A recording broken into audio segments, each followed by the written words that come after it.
এ রাসু বিপ্লব বেরিতাসু তোর জন্য একটা লাল পানির বোতল আনিছি। নাম তো ভাই নাকি বোতলটা তো খাইন। আরে লাল পানি পানি খাই আজকে সারাটা দিন উল্টে থাকলো। খাবো কোন দিক দিয়ে? হ্যাঁ বিদেশি মাল অনেকদিন ধরে খাওয়া হয় না।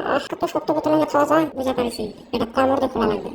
দাঁতের তো লাগে। রাসু ভাই, বিষয়টা হচ্ছে বোতলটা আমার দেন, দেখি এটা কিভাবে কি করা যায়। মাথায় বাড়ি দিয়েও তো খোলে না, ওমা ঝুঁকেও তো কোনো কিছু হয় না। এই না, না, এটা আমার দিয়েও খোলা যাবে না। শোন ভাই, তুই ছোট চাই না, 25 এত বেশি বোঝা ভালো না। তুই এদিক বোতল দে, দেখ কেমনে খোলে। এই খুলছে খুলছে খুলছে, এই চলে গেল চলে গেল, ধরে ধরে ধর। হায় রে, সব লাল বার হয়ে গেল রে।